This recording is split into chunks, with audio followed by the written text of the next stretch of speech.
returning to a book that you read that felt like a magic trick to you at some point in your life. And you were like, I cannot believe the writer pulled this off. Sometimes that can be a twist. Sometimes it can be just a beautiful stretch of writing. Sometimes it can be a character that you love or a love story. Taking yourself back to that place and remembering that that's why we do what we do is to give that gift to readers, I think can be so recentering.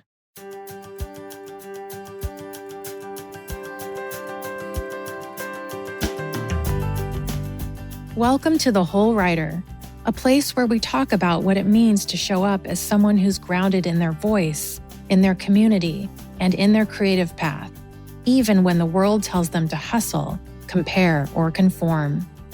I'm Nicole Meier, a multi-published author and book coach who believes that nurturing the person behind the page is just as important as refining the words on it. In each episode, we'll explore the terrain of writing life with honesty, warmth, and practical wisdom, creating space for you to write from a place of wholeness rather than depletion. Whether you're drafting your first manuscript or publishing your fifth book, you'll find conversation and companionship for the journey here. So settle in, bring your questions and your curiosity, and let's discover together what it means to write and live with authenticity and purpose.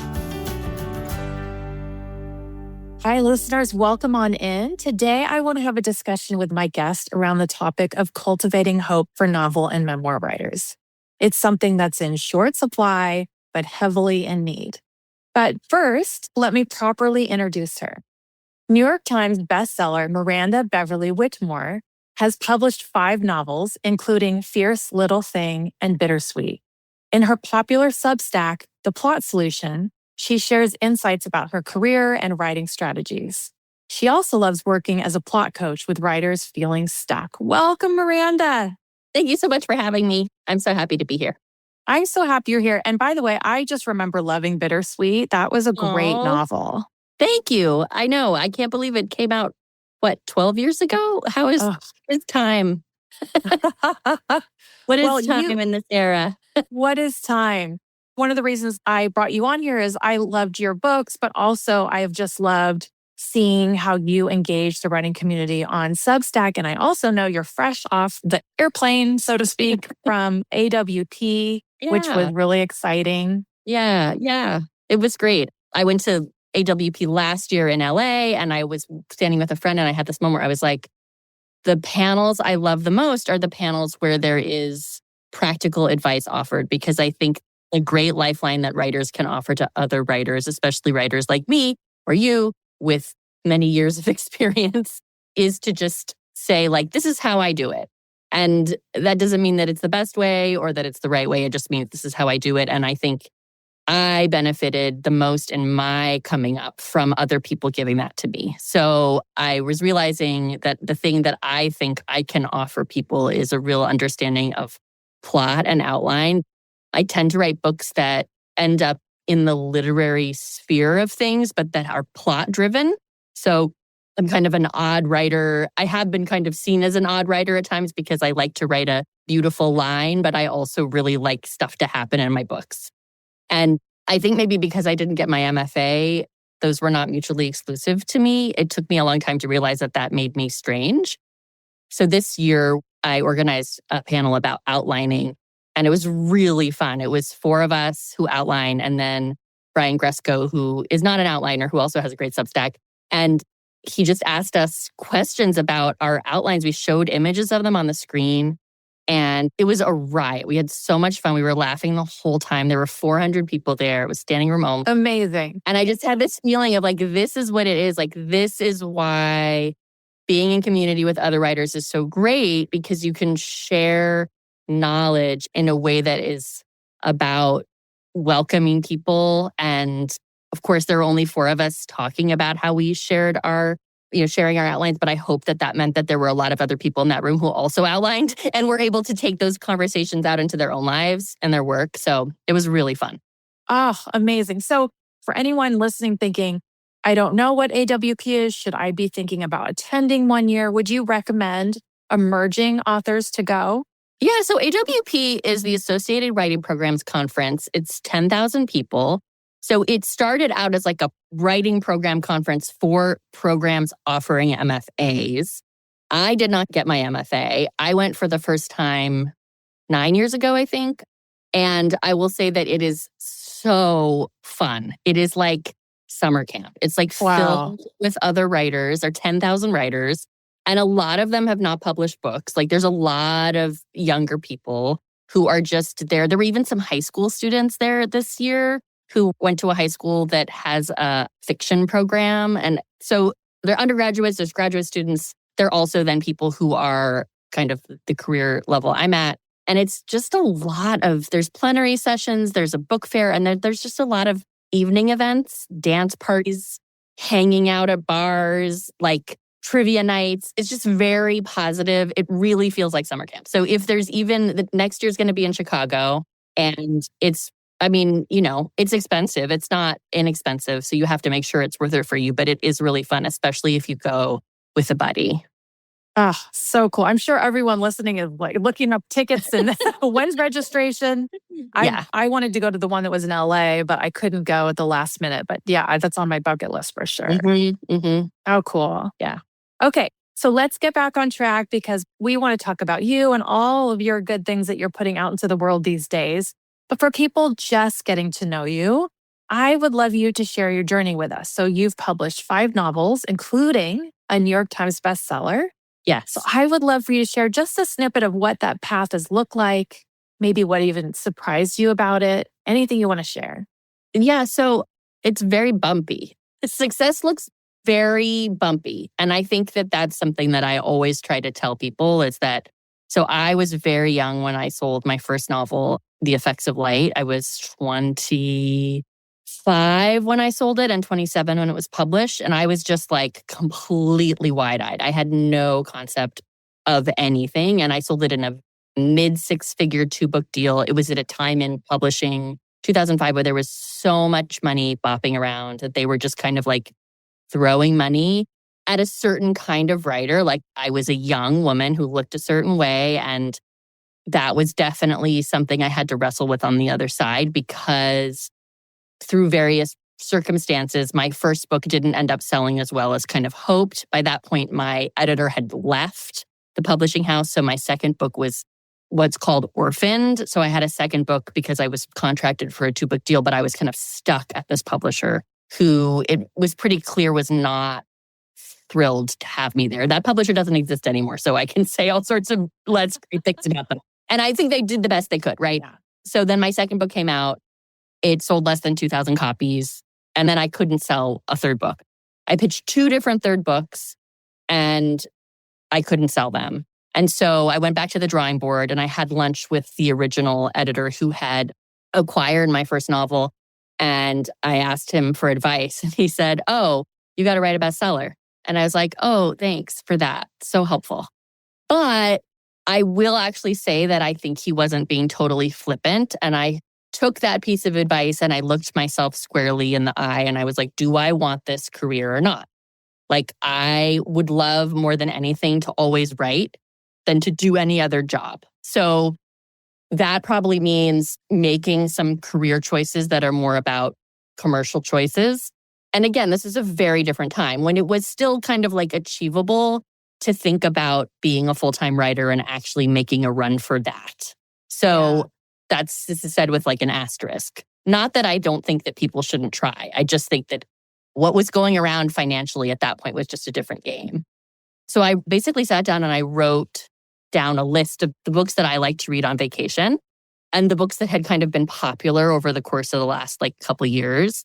And I basically figured out I kind of engineered the thinking about the kind of book I'd like to write. And I was like, I want it to be a book a la kind of like Brideshead Revisited or The Line of Beauty, this idea of a person being a doorway for kind of like a poor, not well-connected, dowdy person who kind of opens the doorway of that other person into another world, usually through education.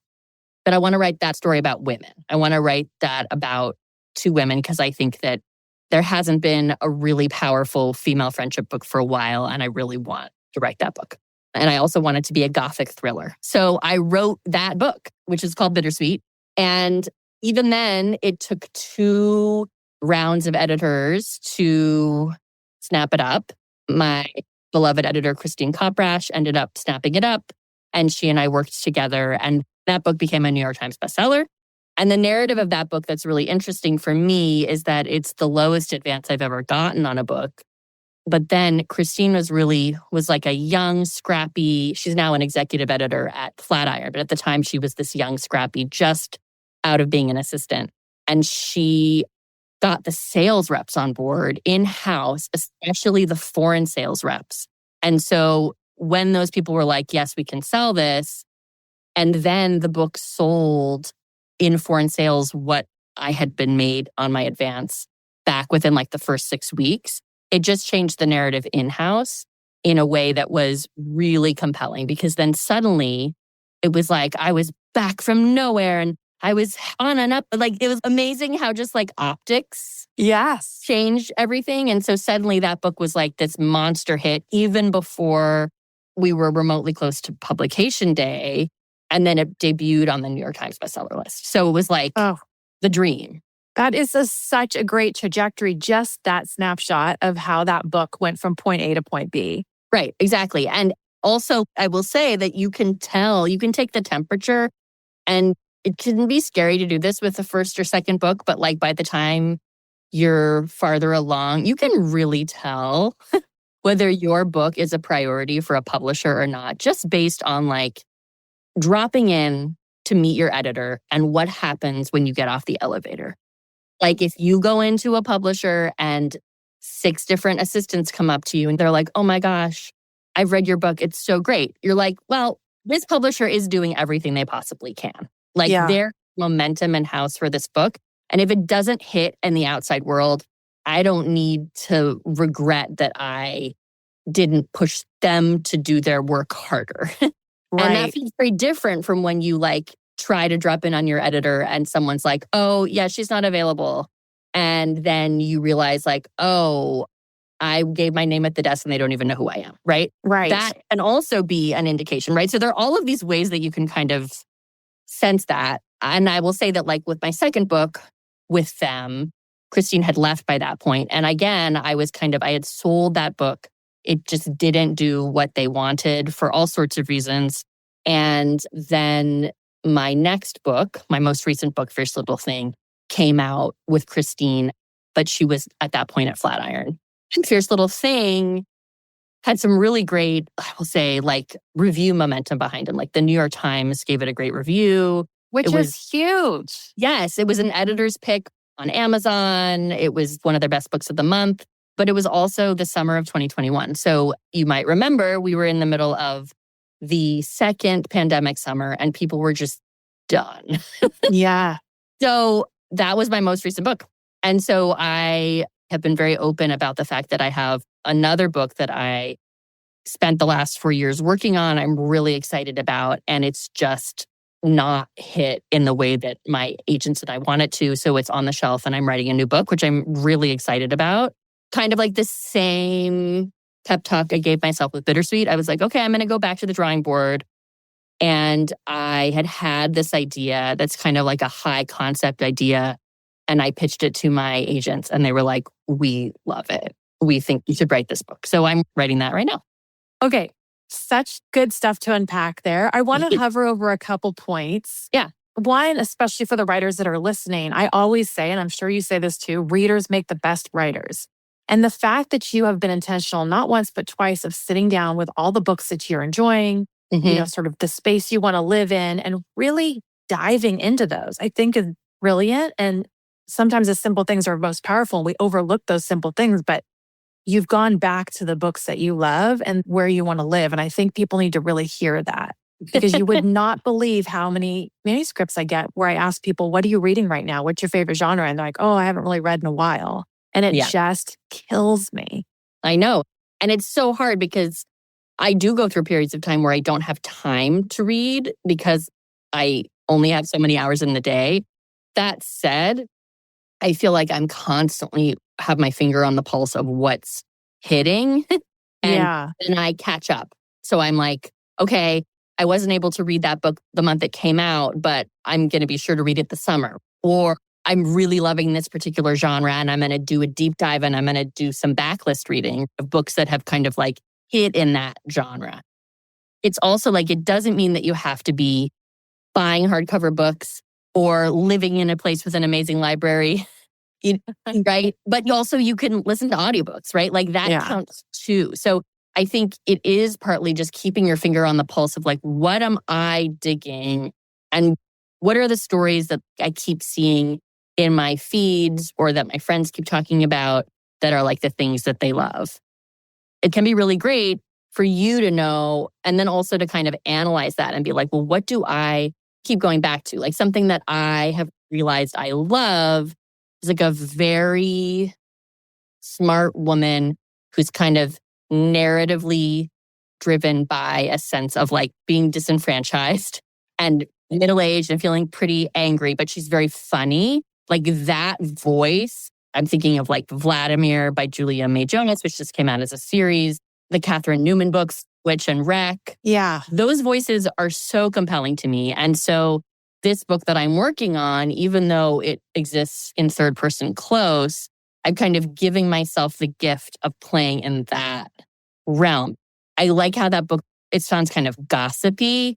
And I love that a novel can be a piece of gossip. And the story that I'm telling right now in my new book is like, hey, do you want to hear about this crazy group of friends and something that happened with them? Okay, here you go. So like that kind of work can play out for you in all sorts of different ways. It can just even being like, here's an element that I really love that I keep returning to. And every time I find it hitting, I'm just like, ooh, I love that. And that can be the thing that you kind of know you need to work on. Oh, I love that so much. And I love being invited in like a friend, like you're gossiping or you're selling the tea, but I'm your friend. You're narrating to me like a friend. So yeah, I'm here for that all day long. Okay. Me too. So good. The next thing I want to talk about, because we're staying on this manuscript you're working on right now, is the shift. So you had the idea of the other manuscript. It just wasn't doing the thing you wanted to do out with publishers. You decided to shelve it for now. Yep. Help walk listeners through that sort of mental or emotional shift you made to jump to the next project. I mean, it's always really sad. And I will say that I think I have found that I do best when I indulge my self-pity, because then I fully go deep into my self-pity and then I get so bored of it that I'm like, okay, what's next? Right? That wouldn't necessarily work with everybody. But for me, it's like I have to be like, I am in the pit of despair. I worked so hard on this book. I love this book. I do still believe that it's the best thing I've ever written. I'm so proud of it. I'm excited because I'm working on it right now as a TV show pitch with my sister, who's a filmmaker, and she and I are collaborators, and an independent producer. So like it is getting new life in a different space. And I'm sharing that with other people, which is really exciting. So I feel like part of it was like pivoting and being like, okay, I have other people in my life who believe this is a story worth telling and putting it in the world. And there are other ways to do that. But even so, I still felt really sad for a while and really disappointed and really worried about the publishing business. Because one of the things that my agents were like, this is a book that like 2 years ago would have hit. It's pretty like standard kind of like Hello Sunshine kind of book. It's about two women, but nobody dies in it. It's about two women and how kind of women destroy themselves when they get caught up in the idea of destroying each other. That's the hook. Okay, yes. And there's no murder in it. There's a lot of feelings. There's a lot of female bodies in it. There's miscarriage in it and sex in it and birth in it. It is very, very feminist.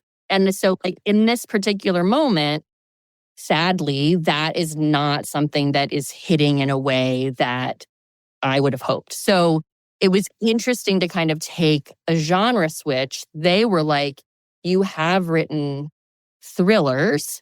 And even though we've pitched them as psychological thrillers, you have it in you to write a more kind of down the middle thriller. And it can be a psychological thriller, but also it could have all of these various elements that we feel are kind of like doing well. And in that moment, I was like, this is an idea that I have that I think fits that bill. So it wasn't like I went out and was like, I'm going to just desperately choose an idea that, right? It was more like looking at kind of like the wheelhouse. What's in my wheelhouse? What are some projects that I have been thinking about? And this was the one that kind of had floated to the top of mind. And the thing about this book is that the structure has to bear some leaps in time. So a lot of it involved me doing a lot of planning behind the scenes so that the story can seem very simple. Just like with a piece of gossip, where like when you're telling someone a piece of gossip, you have to know the entire story so that you can decide when you're going to let the bomb drop. You're not going to say, oh, she was his sister until the end, right? But you have to know that he's his sister if you're telling the story. That is the kind of like game I was playing. So I've been really in planning mode with this book for like probably 4 months. And now I'm writing and it's great because I have it all planned and it just feels like a fun piece of gossip. It's just like, it's so fun. Okay, this is so fun to even hear you because I could see your whole energy like shifted when you started talking about this. Yeah. And this is a great segue for me wanting to talk about the plot solution, which is your lovely Substack, because you have pulled back the curtain and you have said, I'm sharing everything. I'm sharing that I had a book on submission that didn't go anywhere. I'm sharing my frustration with the publishing industry. I'm sharing the hope. And what I have loved about you and your message to other writers, you're cultivating hope online. Oh, I'm glad to hear that. Yes, you're cultivating that. So I want to talk about that. And were you afraid at all, or were you just full guns blazing of sharing the real on Substack about this journey, which so many writers don't talk about, is we all have manuscripts hiding in drawers that didn't sell, and we had to move on to the next one. It's so common. I think that that's the thing. I mean, in some ways, I think it's about like, not to take this to a very dark place, but I do think it's kind of like when you find out about miscarriage and you're like, oh, actually, miscarriage is very common and we just don't talk about it. And as someone who had miscarriages myself, I was really helped by other women being like, oh yeah, that happened to me and it was really hard. And someone else who was like, that happened to me and I was okay. So I think that the diversity of experiences can be very similar because, and the reason I use that example is that I think especially for women, there can be this sense of shame built into it.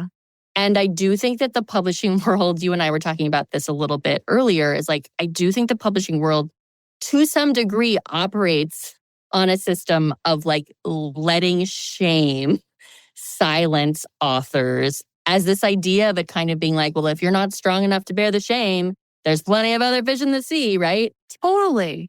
And I just think that that's ridiculous because we all have failure as part of our story. And failure is what makes you really brave. I think failing at something is what makes you realize like, oh, actually doesn't really matter. Like all the things that I have told myself that I don't like about it myself that are holding me back are just completely arbitrary things inside this big head of mine. So when I couldn't sell that book and when I felt like, dang it, I know this is a really good book. I think that's also something about like long career is that as a younger person, I might have thought like maybe this book isn't good. And I actually am like, oh, it has nothing to do with that. I know now that there's probably plenty of things that I could improve about it. But the story itself is really compelling.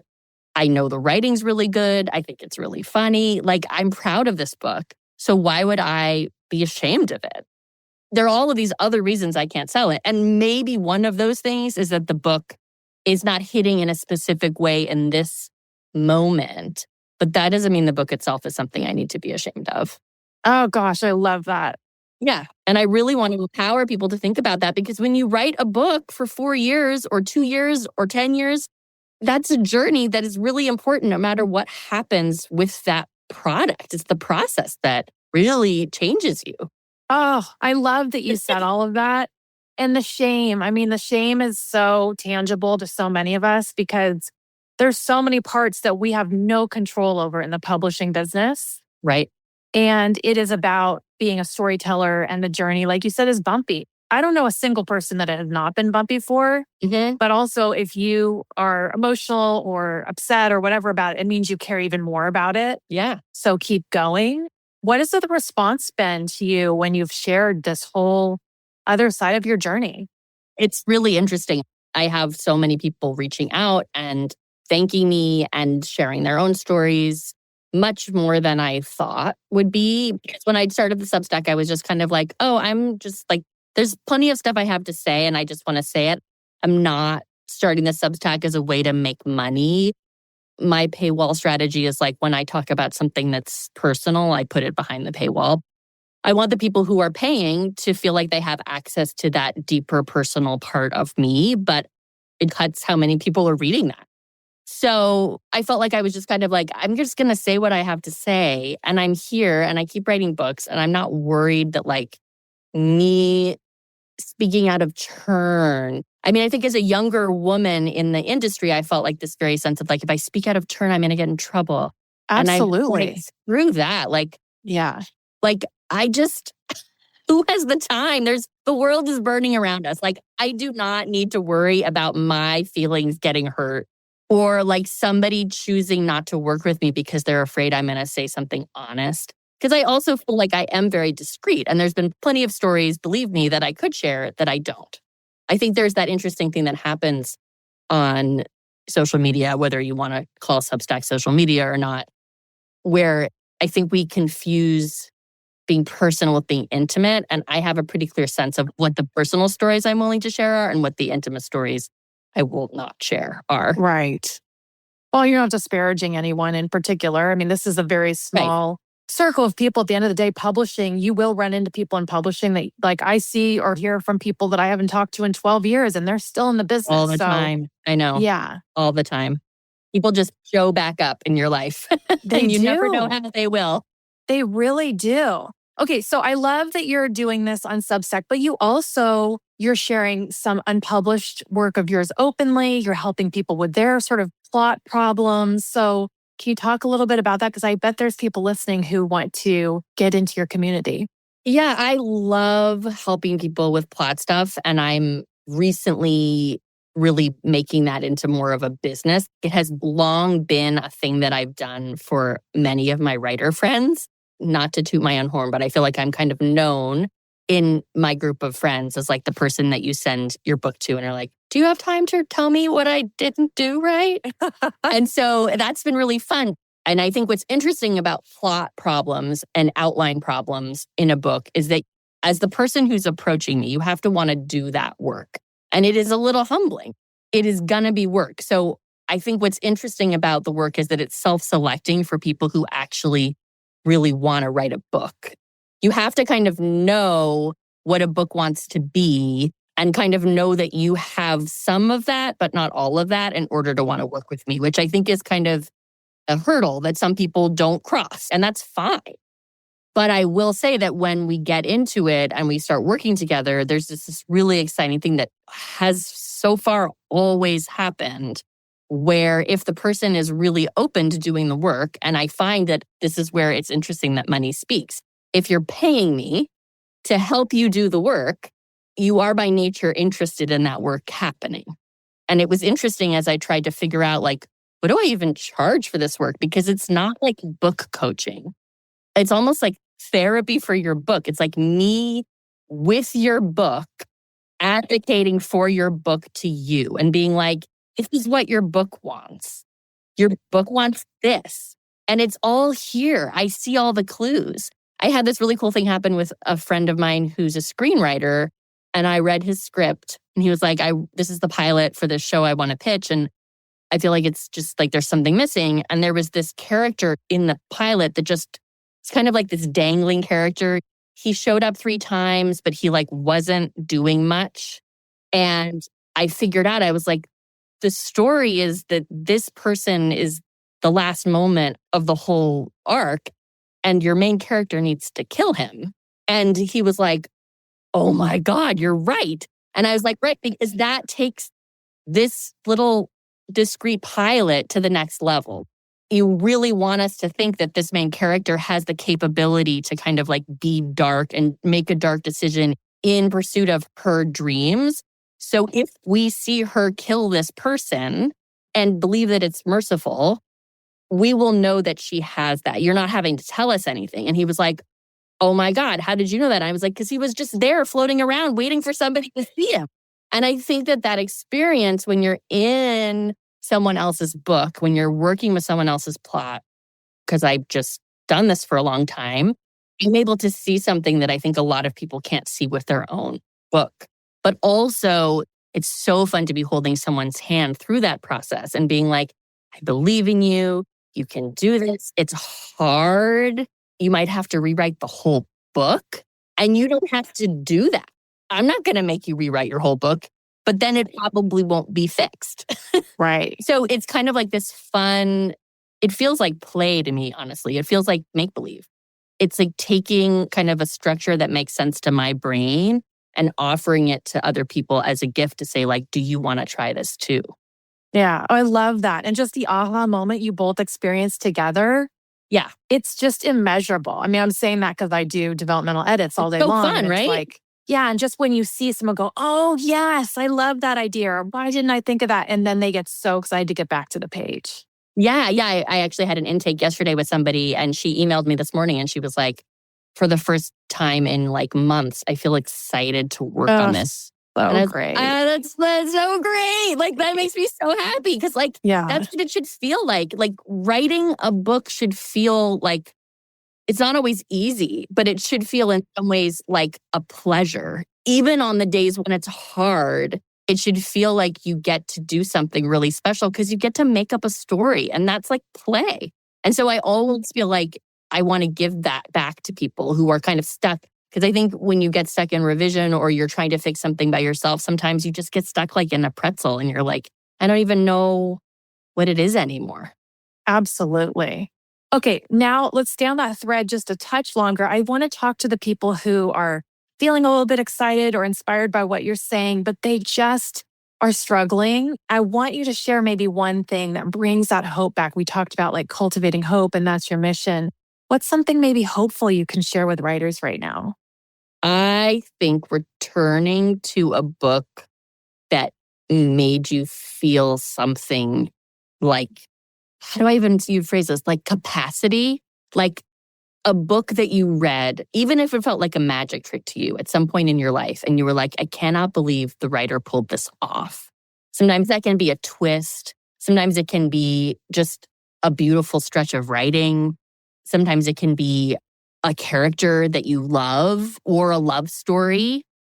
Taking yourself back to that place and remembering that that's why we do what we do is to give that gift to readers, I think can be so recentering.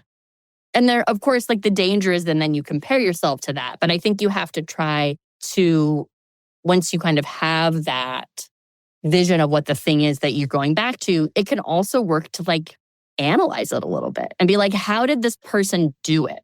Oh, right. I see they're doing, like they pulled way back and like the third person close became the third person really distant, or like in a lens moment. Or you can say like, oh, these sentences are really short and choppy, but then we get to the part of the book that I love and the sentences are like 3 lines long and very lyrical. It can also give you empowerment as a craft person to know I'm good at this. Yeah. Acknowledge that maybe I didn't have when I read this for the first time. Yeah, reinforces your strengths. And I just think that's such a great perspective. Mm-hmm.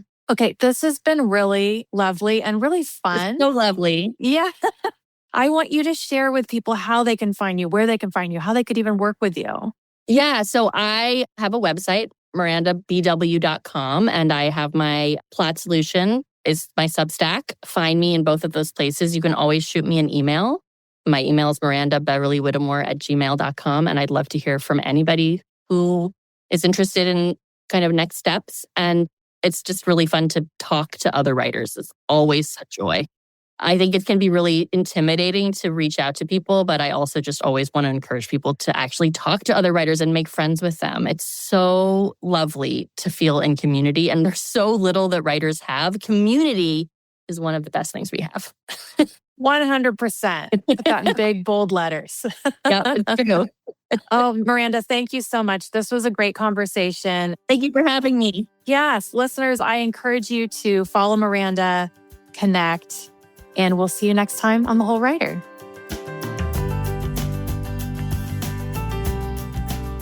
If you want to check out my coaching programs for fiction writers, visit NicoleMeier.com.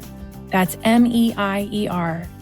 And if you like this episode, I'd love you to take a minute to leave a rating and review for this podcast. This will help more writers like you to discover the show and to get going on their writing journey. Thanks so much for listening. Until next time, happy writing, everyone.